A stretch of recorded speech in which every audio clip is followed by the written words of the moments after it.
In the morning and take your seats, and we are going to start the session now.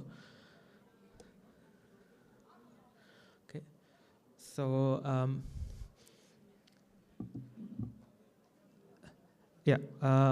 my name is Prasad Sanjeev. I am procurement specialist from Asian Development Bank based in Manila.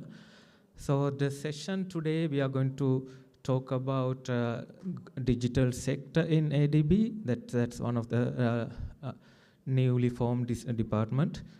And we are going to talk about the private sector operation and OMDP, another third division, as part of this session, right? So as the starting point, let me give you the session agenda a little bit. First, we will be talking about the digital sector, and we have two presenters for that. And then PSOD sector and the OMDP sector, we have two presenters for that. So let me introduce the presenters for the first session. Then after that, I will introduce the other presenters as the time moves, right? So for the digital sector, I have here Antonio Sabalos, the director of the Digital Sector Office in Asian Development Bank, and who has a distinguished career in the telecommunication and economic regulation across both public and private sector. He is not available to join us in person today, but he is joined online, as you can see already on the screen. And with him, we have Soma Mishra, a senior digital technology specialist, leads and manages the international project in Africa, Asia, in the Pacific. And she also a procurement specialist that we worked together when we were in the procurement department previously. All right, so let me invite Antonio to give his opening remarks, and we'll kick on the session. Hi, Antonio. Thank you very much, and good morning, everyone. First of all, apologies for not being there with you all today. Unfortunately, I have a back-to-back missions coming up, but I didn't want to miss this opportunity to be with you today in this important session. Digital transformation is not just a sector. I would say that today, more than ever, is the backbone of sustainable development in Asia and Pacific. From smart infrastructure to inclusive service delivery, digital technologies are reshaping how we build, connect, and empower communities. And even it shaped the way in which we are talking to and related to each other. At the IDB, we see ourselves not only as a financier, but also as a knowledge partner that is working hand in hand with our development member countries, with the governments, with the private sector innovators, as well as development actors, in such a way that we can unlock the full potential of digital innovation. For example, our recent partnership with a local NGO enabled remote communities to access telemedicine services, demonstrating the real-world impact of digital solutions. So I think that digital today is a glue by which different sectors and different services and applications come together, bringing equality, bringing efficiency, and introducing savings in the provision of those public services. So digital solutions are driving progress in health, in education, in finance, climate resilience, and of course, as well, infrastructure. Whether it is telemedicine in rural areas, digital payments for financial inclusion, or artificial intelligence powered climate analytics, the possibilities are transformative, and the sky is the limit. Digital, therefore, is embedded across ADB's entire pipeline, from transport and energy to urban development and education. And the scale of opportunity is immense, and these days we are seeing how the portfolio is growing day after day. For new entrants, we encourage you to explore our partnership process and connect with our team to learn how you can get involved. Our digital development investment is mostly focusing on connectivity and infrastructure, digital government and services, and particularly is going to be super important digital public infrastructure and how to make sure that the e-government services are available across the different services and also different stakeholders. Other investment areas are innovation for development and, very importantly, cybersecurity and trust. And within this particular area, protection of critical infrastructure and information, since at the same time as we are becoming more digital, the risk or different type of risks are also appearing. Our pipeline, therefore, includes exciting projects across South Asia, Southeast Asia, the Pacific, and many of them are actively searching and seeking for partners. ADB is actively looking for technology providers, consulting firms, financiers, and local partners to co-create solutions. We therefore encourage firms to build local partnerships to align with government priorities and ensure sustainability and ownership. And I would like to make a specific emphasis on this particular area because, taking into account the magnitude of the challenge that we have, public-private partnerships are going to be key aspects for the sustainability of any particular solutions that we are considering. If you are new to working with us, with the ADB, our team is ready to guide you through the process and help you identify an opportunity that matches your area of expertise. Digital must be green and inclusive. We are therefore committed to bridging gender gaps and reaching rural and remote communities just by bringing technologies, by bringing solutions, and making sure that our projects prioritize environmental sustainability, social inclusion at every single stage. Let's co-create solutions that are innovative, inclusive, and sustainable. Your expertise is vital to shaping the future of development in our region. Please, I again would like to stress the importance of connecting with the digital team during the forum. And I would like to stress also that we are very much excited to explore specific projects and partnership with you all. We welcome you any question and feedback both during the sessions and of course afterwards. Thank you very much, and let's build the future together. Over to you.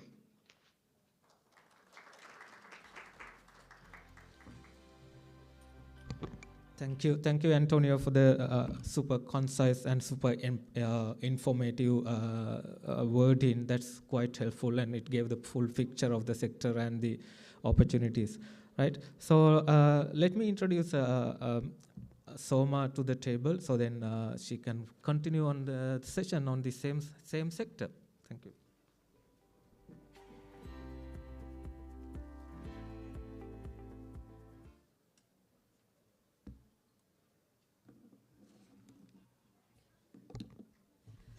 Good morning, ladies and gentlemen. So it's a great pleasure to and welcome to all of you in this session.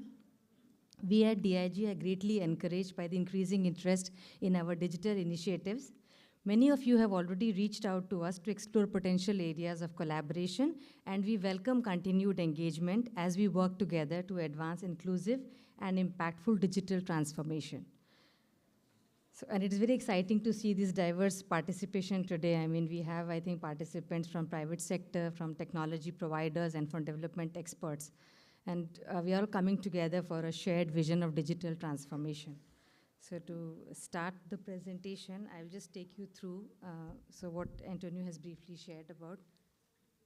Oops, it's gone a bit. Okay. At the Digital Sector Office, our vision is simple yet ambitious: to harness digital solutions that make cities and countries more livable, sustainable, and resilient.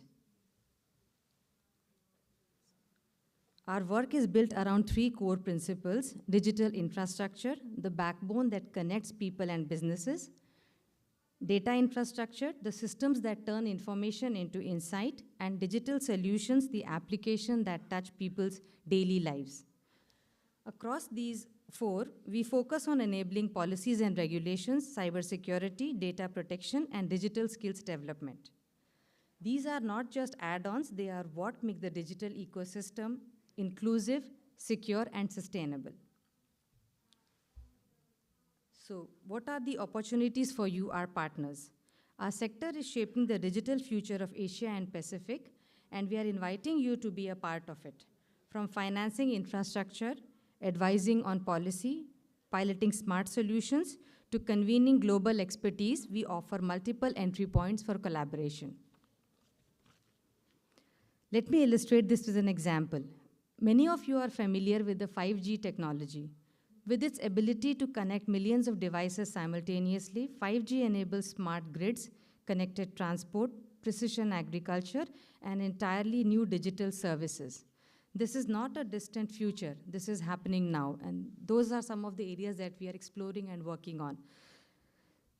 To take us deeper into our pipeline, I am pleased to invite my colleague, Ms. Tahani Iqbal, to present a snapshot of our key projects and highlight specific areas where we are seeking your expertise and innovative solutions. Over to you, Tahani. Thanks, Soma. Oops, what did I do? So as Antonio and Soma shared, well, first, good morning, everyone. Thank you for being here today. As Soma and Antonio shared, digital is a new sector at the ADB. There's no shortage of opportunities at the moment. We're in business development mode with our developing member countries. There's a lot of pull for the work that we can support with. And so we're sort of in the process of expanding our pipeline across the region. I'll share with you a couple of the examples of the kinds of projects we're doing, just so you can get a flavor of the work that ADB's digital sector provides. So in Sri Lanka, you may know that the government has prioritized digital transformation. There was a new government, they prioritized digital transformation. They're working towards the National Digital Strategy 2030. They've identified digital public infrastructure, which is building out digital IDs, the national payments and financial platforms, and interconnected and interoperable government systems, so national data exchanges, to ensure that the data that is collected and used across all the various systems that the government has can be used for data-driven analytics. So they've requested us for financial support, about $125 million loan. It's a very large-scale project, multiple interlinked, interdependent activities. So we're trying to support them in a very phased, sort of sequenced approach. Unlike many of the ADB projects, these are very short-term, relatively short-term projects because it's digital. Digital moves fast. So 4 years for this one. The executing agency is the Ministry of Digital Economy, multiple implementing agencies, just because there are different agencies that work on the different aspects of digital. For outputs, so digital data and infrastructure expanded, cybersecurity is another piece. So that's everything from the policy reforms to building out the network operation centers, the security operation centers, building out the cybersecurity regulatory agency, strengthening it. So there's elements of infrastructure and investment components, as well as capacity building and consulting opportunities within just that output. Similarly, on the DPI and digital government solutions, so we are still identifying the specific digital government area, the solutions to be supported, but this is something that will be done through this project. Output 3 is on digital skills and capacity, so that's building out the entire digital competency within government. So that's a large-scale bit of work. Again, will require multiple support from partners to deliver this. And digital innovation and enterprise development focuses on tech systems, tech startup ecosystem development. So that's Sri Lanka. We have another project in Cambodia, again focusing on digital public infrastructure and the national data exchange. So the objective is to unify government platforms and foster citizen-centered services through a whole-of-government approach. And this is what we're seeing across the region. Governments are looking at digital not as standalone, systems and pieces of piecemeal development of systems any longer. It's this coordinated whole-of-government approach, which is what we're trying to espouse at the ADB as well. So in Cambodia, the outcome is to enhance DPI and expand digital public services across a number of sectors. So it's a 50 million loan, so there's a mix of policy and investment component. Again, a 3-year timeline. The executing agency is the Ministry of Economy and Finance and multiple implementing agencies. So a lot of coordination, project management is required within these digital projects. 3 outputs: data governance, because you can't do data sharing and interoperability without data governance frameworks in place and the institutional capacity to support these things. Output 2 is digital public infrastructure, so the national data exchange is to be enhanced and cybersecurity is to be enhanced.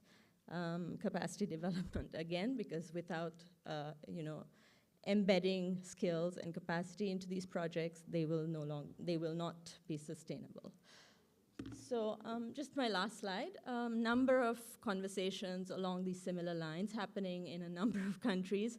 This is also still the countries that we've managed to talk to and where we're having solid conversations and projects that are being worked up. As Soma explained, and Antonio explained, the focus is on digital and data infrastructure and connectivity, policy, an enabling policy framework. So that's everything from coming up with the digital strategy and roadmap to actual implementation and action plans, as well as all of the regulations that support digitalization and the skills. As well as cybersecurity, data protection, and data governance, underpinning digital and data infrastructure, digital public infrastructure, and the digital solutions, which are cross-sectoral. And that's where we support, the other sectors of the ADB as well with their digital solutions. So I think that's all from me. I hope you have a good BOF. Please do come and talk to us at our booth, but I'll let Soma finish up. Thank you. Thank you. Thank you, Tahani. Okay, so as you just heard, the sector has a strong and expanding pipeline of opportunities. Please reach out to us. But before I close, I just want to leave with 3 key messages. DIG is a growth sector. Now, digital infrastructure is the heart of ADB's operations and country programs, with emphasis on scale, inclusion, and innovation. We are looking for strong partnerships. Whether you are a technology vendor, system integrator, advisory firm, or local implementation partner, there is space for you in our projects. Please reach out to us. Now is the right time to engage. The pace of digital change in Asia and Pacific is accelerating. If you are interested in partnering with ADB on DIG projects, we encourage you to reach out to our team and connect with us. If you haven't visited our booth in the lobby, please do take time to reach out, and you will find a QR there, a code there to get in touch with us. Thank you very much. Thank you.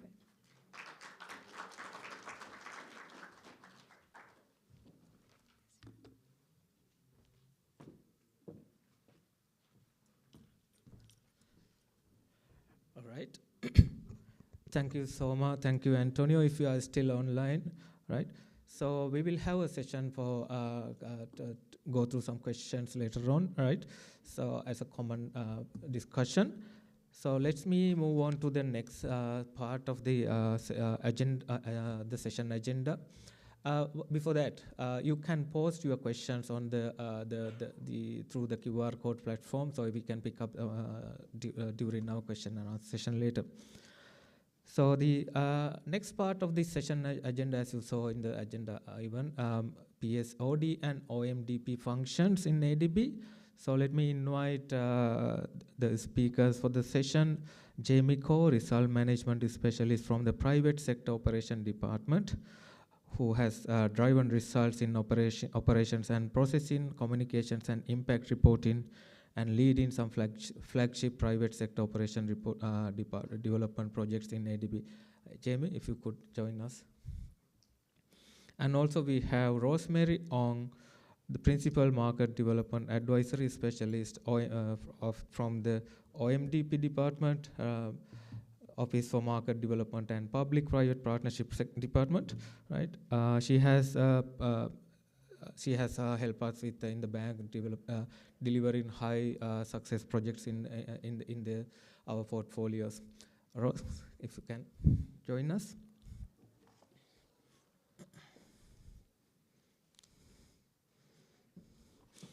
All right, so we will go through this as a discussion format, so you can join us in the conversation and asking the question, including the digital sector, right?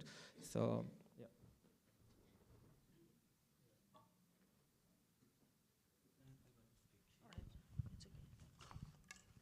So good morning, everyone. It's good to see a full room. Yeah, let me just, it's easier, thank you. All right. So, as you know, we are part of the Office of Markets Development and PPP. So we are the advisory practice within the bank. Unlike you've heard the digital team, which is part of Sovereign. You'll be hearing Jamie later, which is part of private sector operations. We are not a lending unit, but we do advisory ourselves. And even if we do advisory, we still hire technical consultants to assist us to do our engagements. So, thank you. Okay, so public-private partnership, as you know, has been one of the key procurement modalities by a lot of governments because they want to mobilize private sector capital.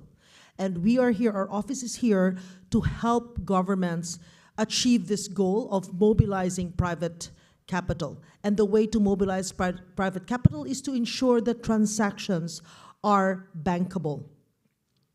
The bankability of the transaction transcends the normal transaction advisory. That's why our office also does upstream work. We work very closely with our sovereign teams, assist governments in developing the enabling environment for PPPs. Okay. I won't go through the detail of what PPPs are. I'm sure a room full of consultants and advisors would know this already. But for PPP specifically, one of the key draws of PPPs for our client developing member countries is really to bridge the infrastructure gap. Clearly, government cannot do it alone. We blend financing. There's also development financing plus private sector financing to be mobilized. The infrastructure gap in our region is huge across sectors, from social sector through to transport and other sectors. Now, we've also mentioned digital. For digital sector, most of our projects incorporate digitalization. As mentioned by our colleagues earlier, when we do projects, we bring in the ADB additionality of our social safeguards, as well as now our key theme is digitalization. Now let me just go through some of the projects that we've done. We have recently closed this is a power project which we recently closed just a couple of months ago. This is CBK. This is Carilaya, Botocan, and Kalayaan.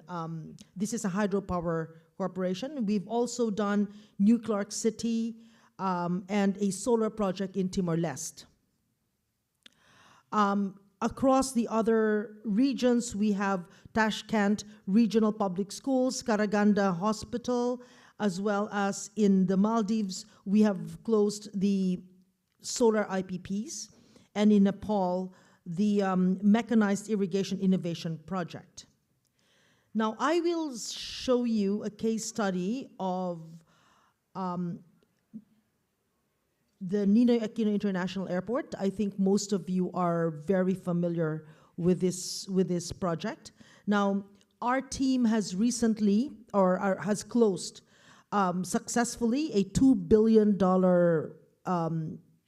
project. So $2 billion worth of private sector capitalized has been mobilized for this project, which encompasses a build. There is a CapEx component. As you all have flown through NAIA, it screams of refurbishment. It begs for a lot of improvement. So the Philippine government has gone through a process, the PPP process with us. ADB was the transaction advisor. We had led the project structuring the PPP for government, looking at every aspect of the airport operations, from the landside, airside facilities, etc. We also assisted government in creating, for example, a communications plan for their transferring employees. So this was a very integrated project that our team has delivered in about 13 months. Now, 13 months from the start of our engagement through to commercial close is a feat, which meant we were running on a lot of coffee and a lot of late nights. So let me just share with you, for New Clark City, we have also helped with the ICT connectivity within Clark City, and that's why we are working across our colleagues in the bank, ensuring that digital connectivity, so we try to not duplicate or avoid any duplications in IPPs building their own network. So there's an open source network that is being built in New Clark City. In Fiji, we are working with government to implement their national ID system and an eKYC. So again, this is where we have incorporated digitalization in our projects. Of course, we are looking at green data centers in Kyrgyzstan. Green data centers are going to be very relevant in today's AI age. So a lot of our developing member country clients have been asking for assistance in developing green data centers. Now, for certain governments, they want to make it as part of their national digitalization roadmap. Now, in a lot of jurisdictions, they also do this on a private sector basis only. So let me just show you, let me just give you a flavor of what we do. That is transforming industries, creating new opportunities, and bringing the world closer together. As the country expands, so does the volume of passengers and cargo moving through its ports and airports. At the heart of this connectivity lies Ninoy Aquino International Airport, or NAIA, the Philippines' primary gateway to the world. To meet increasing demand, NAIA must modernize to support growing movement of people and goods. Sitting on over 600 hectares of prime land within Metro Manila, NAIA offers a shorter distance from the capital's population centers to reach local, regional, and international destinations. But with limited physical space for expansion, innovation is key. NAIA is the country's flagship airport, but its location poses a challenge. There's no room to expand. That's why strategic partnerships are essential. The Asia-Pacific Project Preparation Facility, or AP3F, has played a crucial role helping the government bring in private sector expertise through a public-private partnership. Our efforts fast-tracked this project to commercial closure in just 9 months, something that would have taken longer. The goal is clear: to secure the expertise, resources, and innovation needed to transform NAIA into a world-class hub that will not only accommodate the growth of the country, but also position the Philippines as a global leader in connectivity. In 2024, the Philippine government awarded a $3 billion modernization contract to the SMC, SAP, and Company Consortium, a joint venture led by San Miguel Holdings Corporation. Incheon Airport Development Corporation, one of the joint venture partners, will undertake the operation and maintenance of the facility. Due to the competitive dynamics introduced by AP3F, the optimal solution was proposed by the private partners most suited to the role. After winning the bid, the consortium organized itself into New NAIA Infracorp to lead the NAIA transformation with the Manila International Airport Authority as regulator. The NAIA PPP was designed to ensure that the private sector partner not only had the financial capacity, but also the technical capacity to bring airport up to the international standards. These capital investments include modernizing air traffic control system, runway rehabilitation, upgrading baggage systems, and expansion of the terminals. AP3F, managed by ADB's Office of Markets Development and Public-Private Partnership, ensured that there are key performance metrics for the operator to adhere to make NAIA competitive, accessible, and future-ready. Through strategic partnerships and cutting-edge solutions, we are unlocking the airport's full potential, positioning the Philippines as a global leader in connectivity.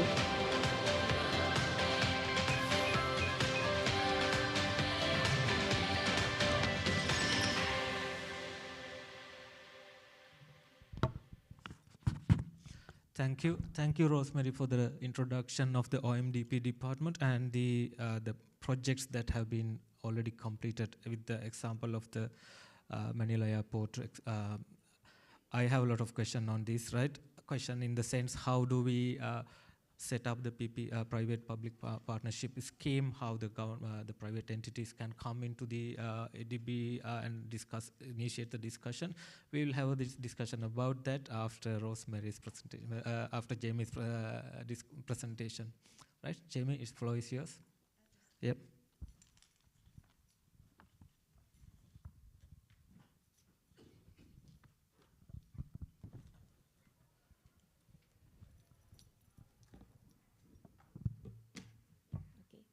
Good morning, everyone. It's a real pleasure to be here with you today at the Business Opportunities Fair.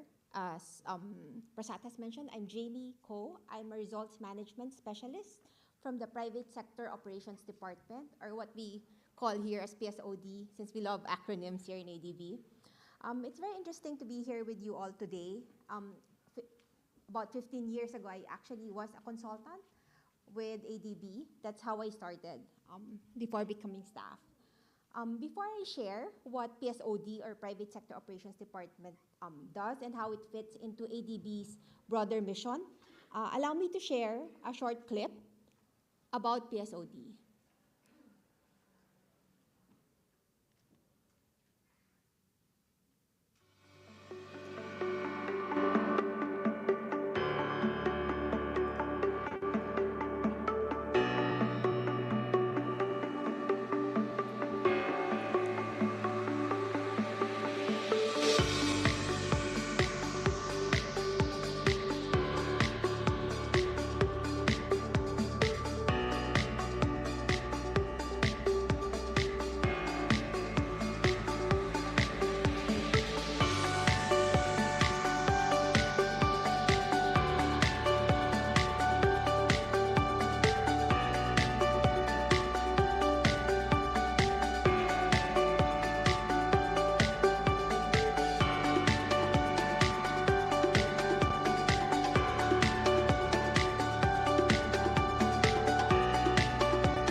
PSOD is ADB's private sector arm. We lead the bank's financing and investments with businesses right across Asia and the Pacific. Our goal is to help drive inclusive and sustainable growth. On our focus areas, you can see that we work across various industries. from agribusiness by supporting projects and companies across the entire food and agriculture value chain, financial institutions facilitating the mobilization of foreign and domestic capital to productive sectors of the economy, social sectors, namely health and education, as well as infrastructure covering digital infrastructure, energy, transport, water and urban development, critical minerals, waste management, and circular economy. As you can see, we support both large-scale projects and innovative pilots. Over the past 3 years, you can see the numbers in terms of the distribution of our projects across ADB's developing member countries. In 2024 alone, PSOD committed $2.6 billion in 58 projects. Looking ahead, our target is to grow the private sector financing to $13 billion annually by 2030. To achieve that, we need to collaborate with a wide range of private sector partners to reach people who are currently left out, to scale up solutions that protect the planet, and to build stronger, smarter, and more resilient economies. Let me highlight a few projects for you. I'll go through 6 examples of the type of projects that we do to show how diverse the work is and how partnerships make development impact possible. First, in agribusiness, ADB has committed the equivalent of $16 million in local currency to APU Dairy, one of Mongolia's leading dairy producers. APU manages the entire value chain, from collecting raw milk from herders to processing dairy products in its factory. Mongolia produces about 800 million liters of milk each year, yet only about 10% is processed into finished products. That leads to wasted milk and lost income to herders.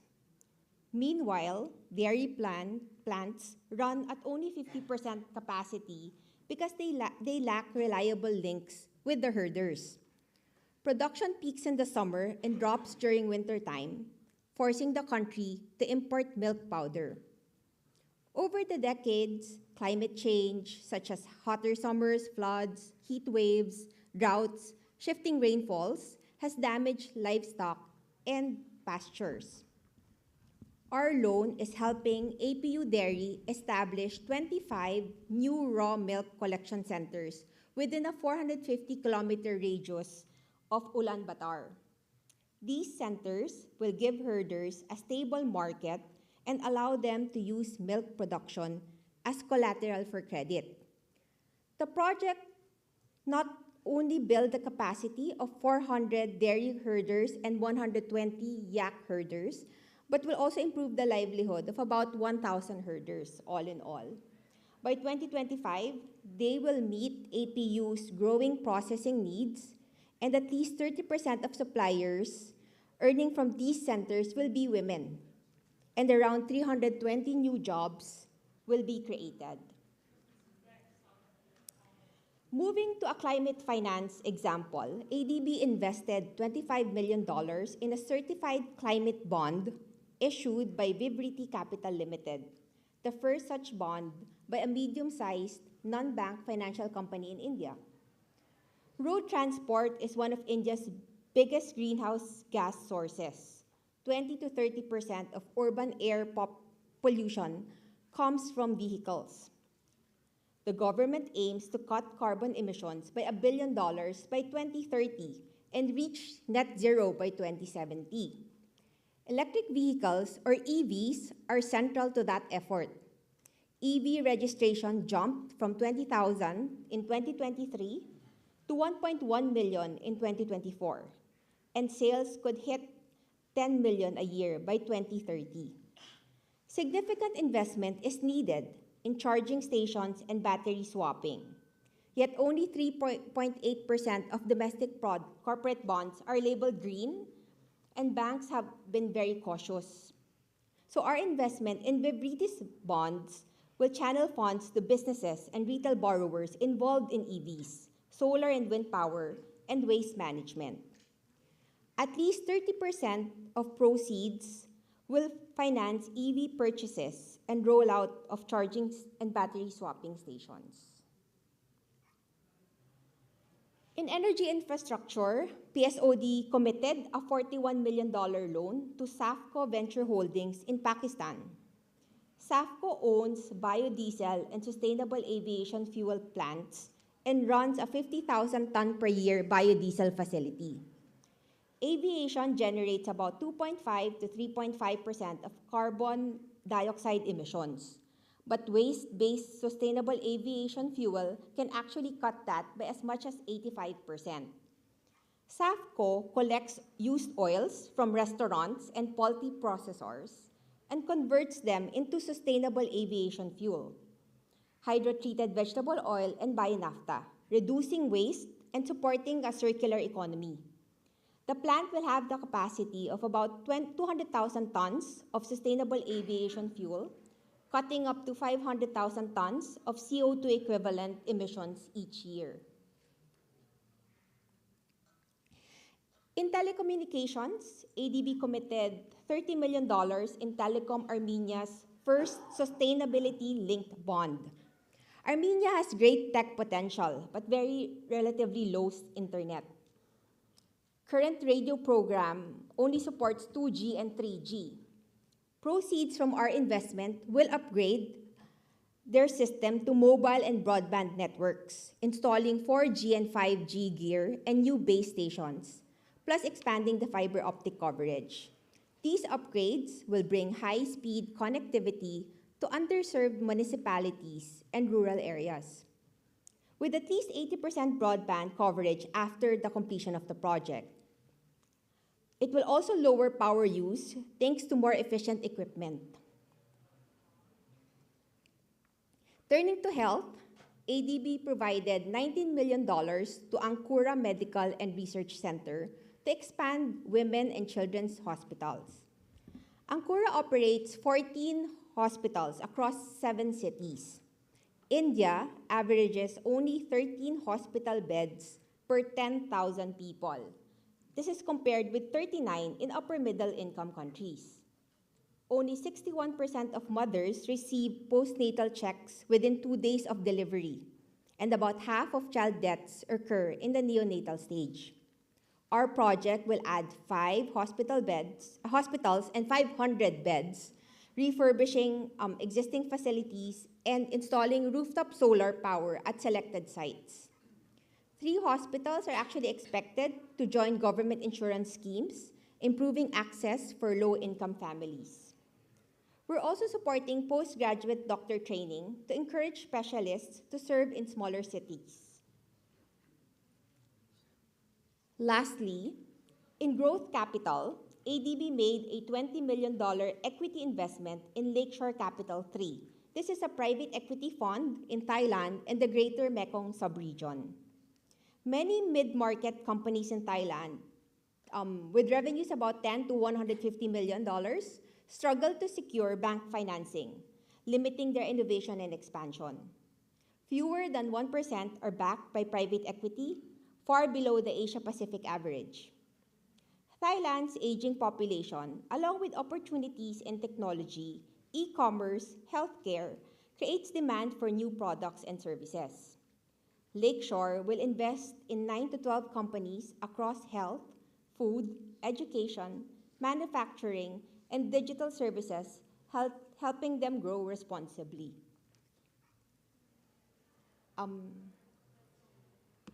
These are the examples that we have of recent projects. Thank you, Jamie. Thank you for the nice introduction of the PSOD department, right?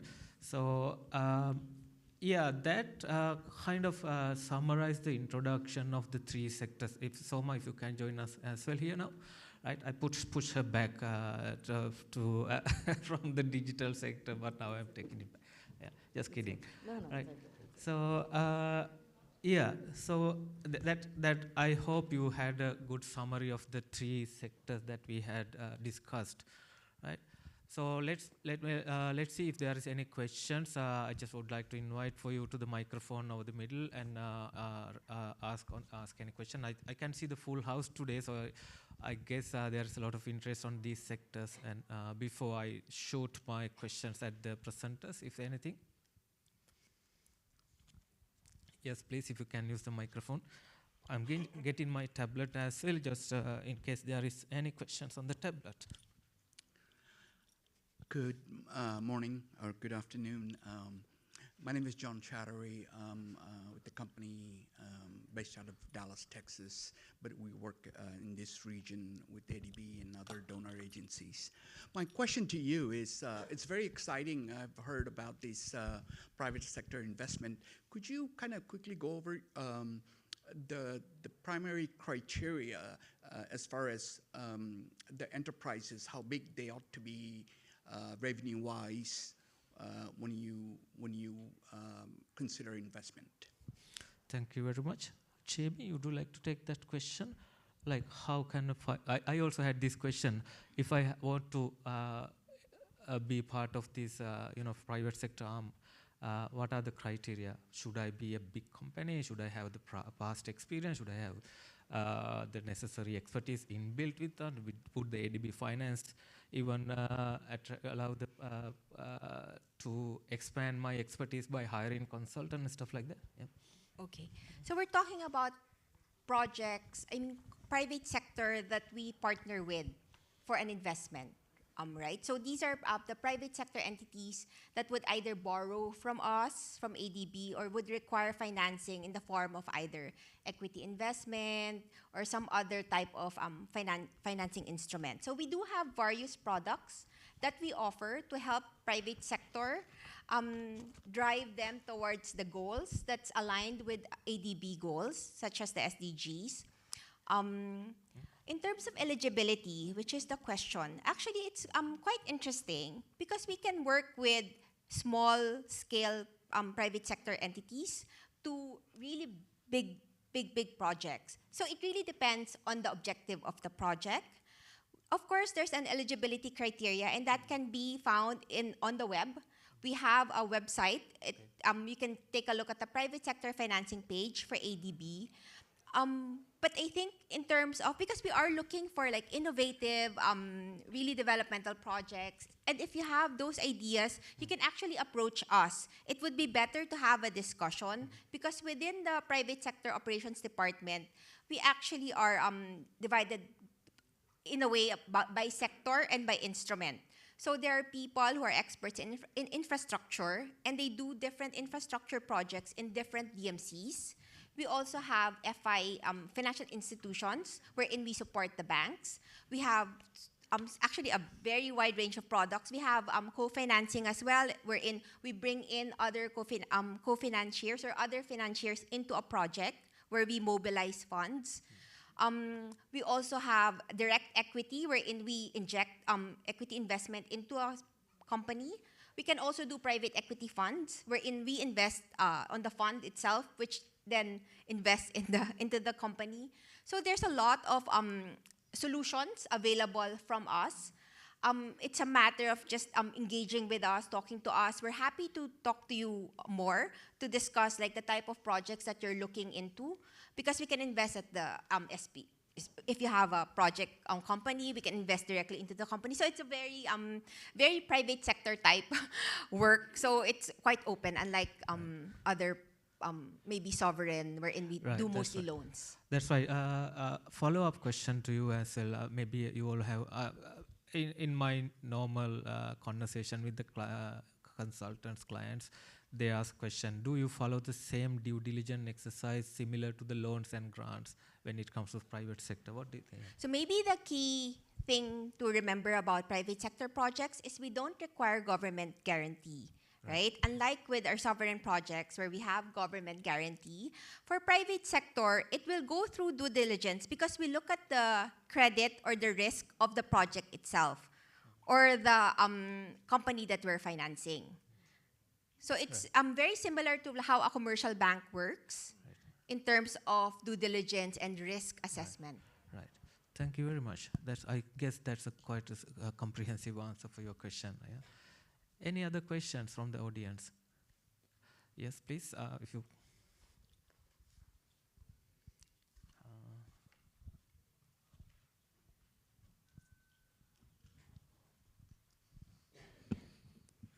Good morning, everyone. My name is Jense Castro. I'd like here to say about the topic of investment of infrastructure, digital innovation. Regarding to do this, the tackle of investment of education, since alignment siya sa UNSDG. So like sa education system since the Philippines here, so may problem, lack of digital access on the student. So as a ADB, how to be investing more improvement of education system and more on secure infrastructure to mandate to be security on proper implementation of investment and projects. So yun, thanks. Thank you very much. If I understand the question, so the ADB support on the securing the digital infrastructure, right? Yeah, right. Yeah. Yeah. Thank you. So our office has recently signed with the Department of Education in the Philippines we are helping them procure through a PPP 16,000 classrooms within the Philippines, particularly actually within the north first, Luzon, and then we will have a phased approach. So that's about 16,000 classrooms to be delivered under public-private partnership. Also, another engagement we have signed with the Department of Education is the digitalization program. So we are supporting, through, again, a PPP, a program by DepEd to ensure that there will be ample computers, for example, as something as basic as working out how we could stretch limited government resources to ensure that every student would have access to computers. There will be a computer lab, and also looking at a longer-term perspective for digitalization within DepEd. So that's what our office is working out with DepEd.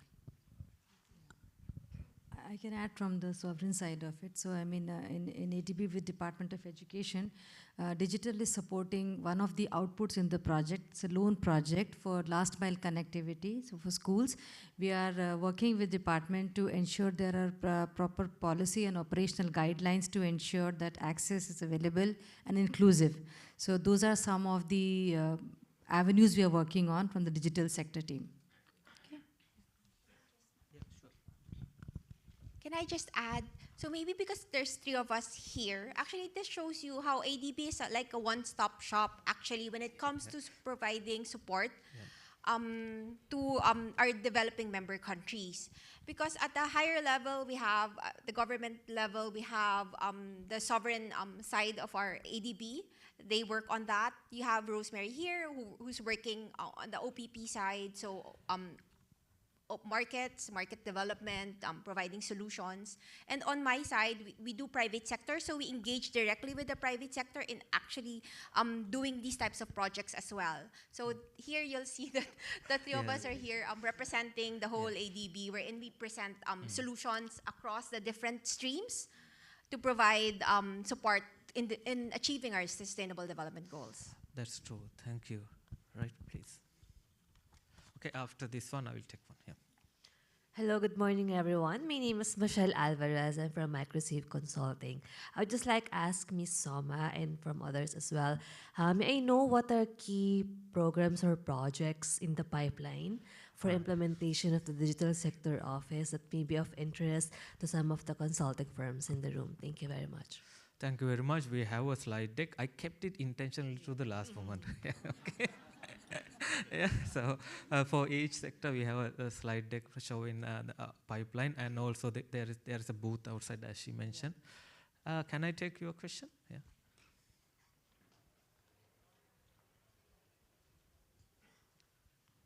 Hi, my name is Anish. I am representing the government of Switzerland here. My question is to Rosemary and Jamie. Under the blended finance, as you mentioned, you had different products. So just wanted to know from you, specifically with respect to the export credit agencies, that is ECAs, do you have any experiences when you are lending into the private sector? You have been collaborated with different ECAs of different countries so that the private sector can get a better lending or debt financing rates because of the AAA ratings that few of the ECAs could provide. That was my question to both of you. I don't know who would be able to take it up, but looking forward for your response. So if I understand you correctly, you're asking about our engagement in terms of blended finance and the concessional rates? Yeah, more about ADB's experience working with other ECAs. Okay. Okay, so actually we have different, as you rightly said, we do have different products available in our shop in the Private Sector Operations Department. So we have, for one, we have Trade and Supply Chain Finance Program, where we help with trade facilitation, import and export, adding our guarantee, for example, to a bank that has issued a letter of credit, for example, so if it's a DMC bank, which is not really known, sometimes it's very hard to get credit from others. So by us issuing a standby letter of credit, then we are able to facilitate the trade. So there are different types of support that we can provide in that sense. You alluded to blended financing. So this is actually something that's also from the private sector side, because as you may know, when we provide financing to private sector, there are actually concessional funds available depending on the target of the project, whether it's green, it's climate. So we do have access to those funds, and there are ways in which we try to innovatively use those funds to ensure that the project becomes more feasible or increases its viability. But you can know more about this, again, from our site as well, because we do discuss in our private sector financing page available funds that you can tap. Right. Thank you. You want to contribute? Thank you. Yes. Yeah. So from our end, from in our transaction advisory experience, typically what happens is that when we deal with specific ECAs or any official development assistance program by a country, it emanates from, or it's usually initiated by the DMC. So for example, in the Philippines, you're familiar with the North-South commuter rail. There is an ADB sovereign loan for the rail infrastructure, and then the JICA, Japan International Cooperation Agency, is also providing a loan for the rolling stock. And we in Office of Markets Development and PPP are providing transaction advisory to ensure that there will be a transparent process for the O&M, the operations and maintenance of the railway. Now, to answer your question specifically, if we work in a solicited tender process, typically, it would be, in our experience, it would be the bidders who would usually ask or go to their own ECAs. And the reason for that is most ECAs are linked. They are linked financing to, for example, a specific content. Let's say if you went to the French ECA, they would require X percentage of French content. So in our experience, it would usually be the bidders who would access them. Because as ADB, as a multilateral, what we usually do is espouse a competitive solicited tender process where we open it up unless our client government specifically goes to a particular donor country, like in the case of NSCR in the Philippines, they went to Japan. Thank you. Thank you very much. I hope we answered the question. All right. Let me take this lady first and then you. Okay. Second, third. Thank you. I'm Mel Flanagan from Nook Studios in Australia. So I'm an innovator designer. So my question to you is, are there pathways for organisations who governments are coming to us for help. So my team and I were part of the kind of digital transformation Australian government. We've worked on innovation for the last 10 years, and open governments like the Philippines and Timor-Leste and others are coming to us for help. So what are the pathways for innovators who work in the digital space? And we're specifically design and information rather than the technical delivery, if that makes sense. It's kind of it's both, but it's very much design focused. So I'm really curious to know, like, what are the pathways for people like us? True, I have written down that question actually. Yeah. What are the opportunities for the new, as you said, come through the digital sector? And how do we open up? What is the mechanism, right? Right now, before I go into SOMA, I'm fundamentally managed in ADB sovereign project loans and grants and stuff. There's an embedded element in there for this kind of services. But since we have opened up a new sector as a new department, digital sector, so that this gets more streamlined, I would say, access, right? More focused, more precise, specified access with the opportunities, right?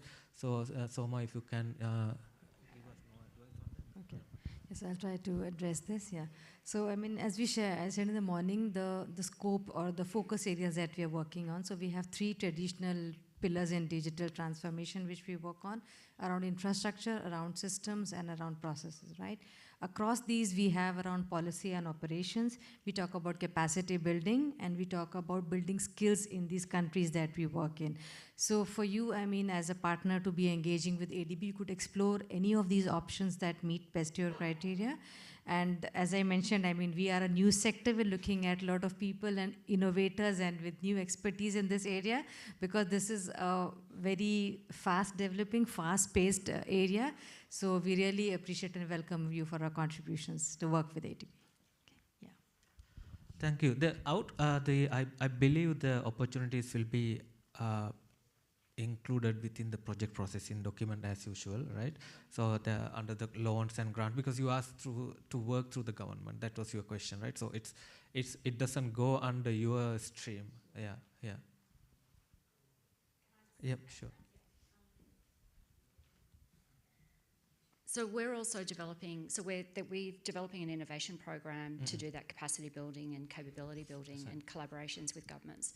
We're also developing open source products which help governments be open, transparent, and more responsive to local communities. Right. So I guess the other channel might be bringing in an investment. So we have through the private sector. Exactly. So that's I'm interested in hearing whether that's possible as well. Yeah, that would be that's a good question. Even for me also, let's say there are consultant directors, advisors here. They want to develop maybe a product, IT product, maybe develop a business, agri farm, for example, maybe start a manufacturing facility. What they should do if they want to access the PPP or the PSOD sector, right? So they have to apply and they do go through the due diligence exercise or something like that. Yeah. Okay. I'll go first. So if you're a private sector, if you're a small company, a big company, all you have to do is email us. Oh yeah. Okay. It would be good because there are certain intricacies. So look at the website, look at the general eligibility criteria in terms of, just general, like with any other supplier or business partner for ADB, you have to have integrity, Thank you. Those things. But other than that, I think it would be good to have a conversation when it comes to these specific, because sometimes they're very innovative and you want to discuss, right? Is it possible to have financing? So we can discuss with you in terms of like the possible structure of the project itself, types of financing that you might need, whether it's just from us, we should look at other financing sources. So it's really good to have that conversation instead of just giving you like a list of, checklist of things that you. But if you do want that checklist, it's available on our site. But I think it would be better, especially if you have an idea, or especially you're here now, maybe you can just contact us and then we can set up a quick conversation. Right. Thank you. I hope that addresses you the question. Right. The next question, yes.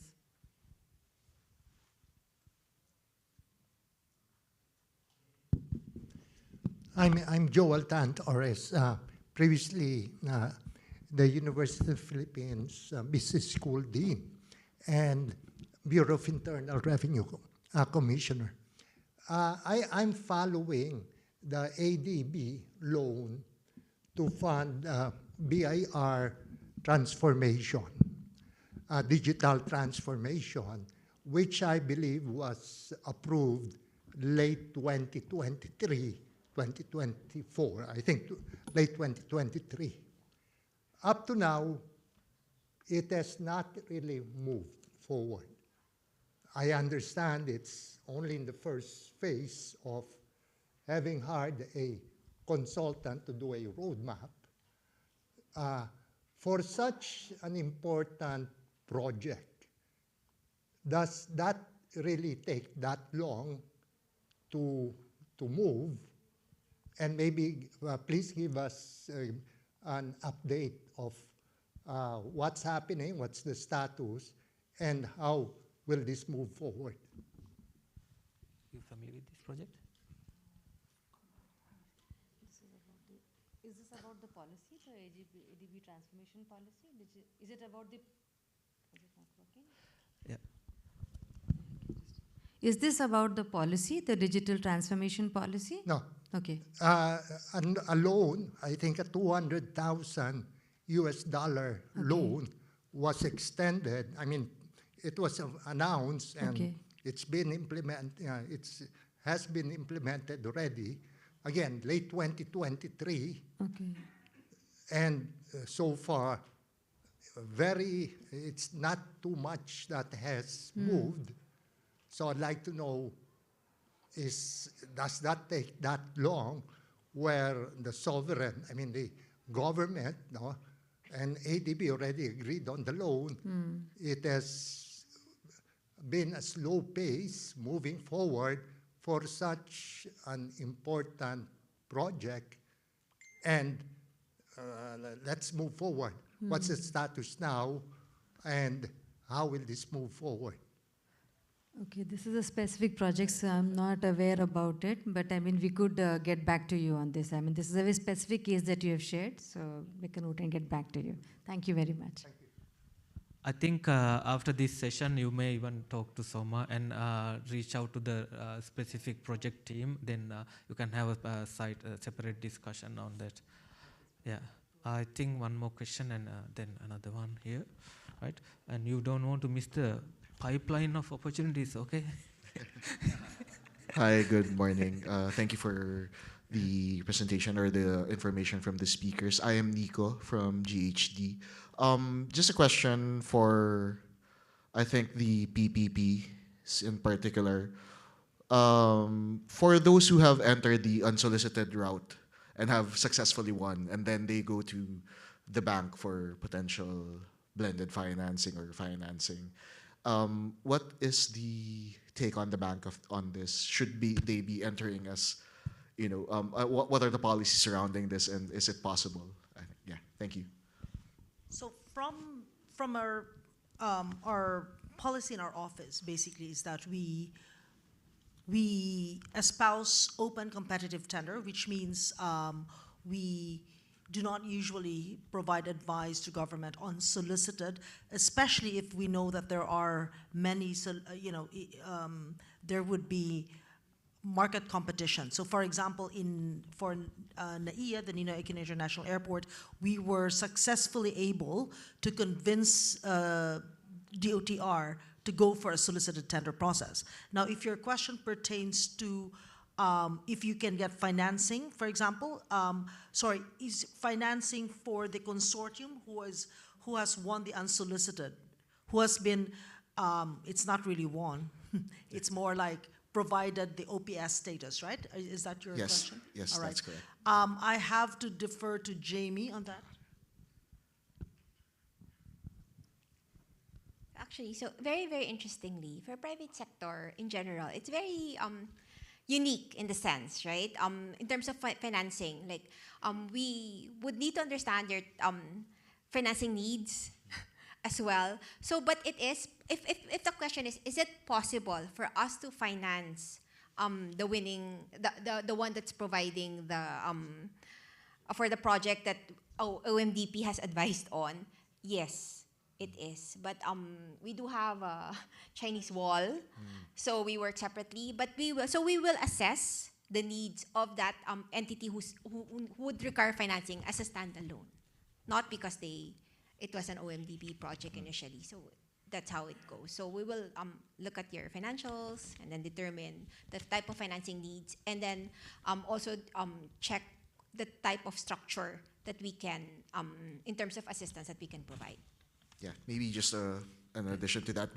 Does it help that these private sector consortiums have their own the technical due diligence advisors or technical advisors, financial advisors, and it's sort of organized into a bankable sort of FS with all the nuts and bolts, and it's very, very above board. Does that help? Because we do provide engineering services, we do provide some advisory services for clients. So does that help build the case for them for a better chance at getting financing? It helps in the sense that look at when it comes to private sector financing, like financing from ADB towards a private sector project, look at us as a banker, right? With any commercial bank as well, you will have to apply for either a loan, assistance, or whatever type of financing that you would require. So similarly, that's also how we assess, because we don't, as I mentioned, we don't require government guarantee, so we actually look at the corporate. So we assess whether it's an SPV or if it's actually the corporate lending, or if it's through a different kind of financing. Like as I mentioned, we also do direct equity. So that can also be a way in. If you're going IPO, we can also do that. If you're issuing a bond. So there's so many financing structures that we can look at in terms of providing our financing. And that's the beauty of having private sector here in ADB. We're in, I think that's maybe that's my key message, at least we're about to end, that ADB can support the private sector. If you have a project that is developmental and you think that we can work together to make sure that the project becomes successful, we're happy to listen to the type of financing that you would require, and then we'll go from there. Right. Thank you very much. Thank you very much. Yeah, there's a question there. If you would like to take, yeah, yeah. So. Thank you. Good morning. I'm Ryan Kamaya from 224 BC Professional Services. I help provide consulting services on program management for development projects. Now, thank you for sharing the insights on the digital transformation projects. Would you be able to share with us some critical risks or challenges with current or past projects that you've encountered to help us make sure that we don't go into that? And is there a certain kind of support that you provide organizations to mitigate those risks?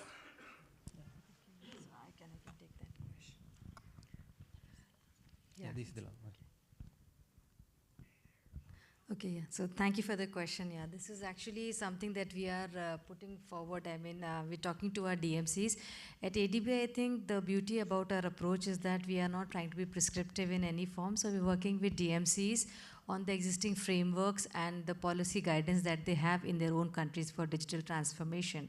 So that's the first part of it.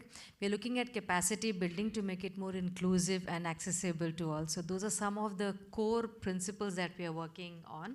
But as I mentioned, I mean, this is a newer department. We are still figuring out what is, and because the space is so fast moving, it's also very challenging for us to, get updated and also advise our DMCs. And to add to it the complexity of digital maturities across the region. So you have some very strong digitally developed economies and DMCs, and some are just, reaching there. So for us, I mean, I think the potential for us is to look at how we can make it tailor-made to each of these DMCs, at least the regions that we are working in. So our transformation policy addresses these key principles. So in the morning, as I shared, we have these pillars, and then we have cross-cutting functions that we are working. So we are trying to identify spaces which is of interest to the DMCs and accordingly propose transformation policies for them. Yeah. Thank you. Sorry, just one follow-up question because it's critical right now with the advent of cybersecurity issues. May I just know what the placement is of that particular area or space in the roadmap priorities? So I mean, yeah, that it is a cross-cutting. Cybersecurity and data protection is a core cross-cutting area for us. So irrespective of digital infrastructure or systems or policies, it is across the pillar. So even when we recommend infrastructures or we recommend further systems and policies, this is core, and it depends from country to country. So that is something we are mindful of, and we are working to the extent. But as a MDB, as a bank working in development sector, we want to make sure it is inclusive and it is available and a safe space, right? Thank you so much. Thank you very much. Before we wrap up, I would like if IT team can put some other two slides there about the upcoming bidding opportunities. The IT team is there. Yeah.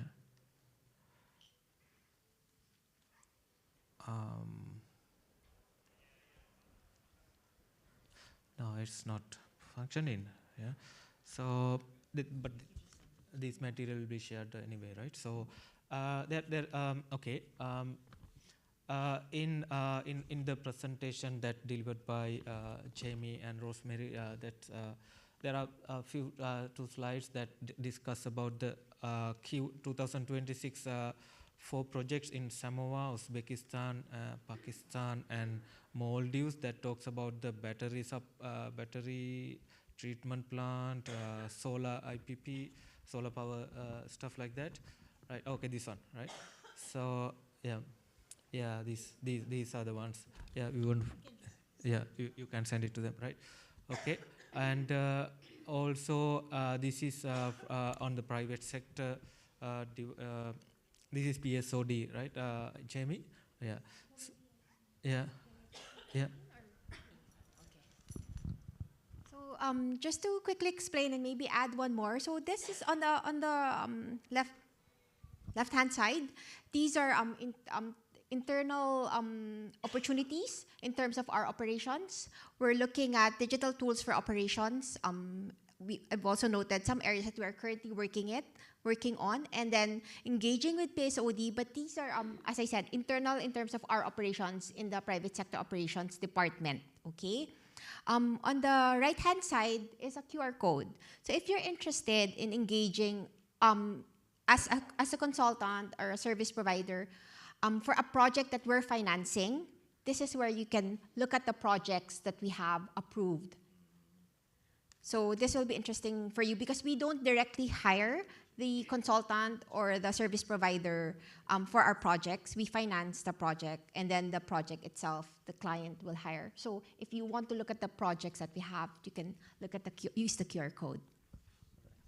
For the others, we have the CMS. Yeah. For digital sector also, we had a slide where there's you'll also find the QR code at the end of the hall. We've placed it. So if you want some information about the upcoming projects in digital transformation and digital sector, please you can access that and get in touch with us.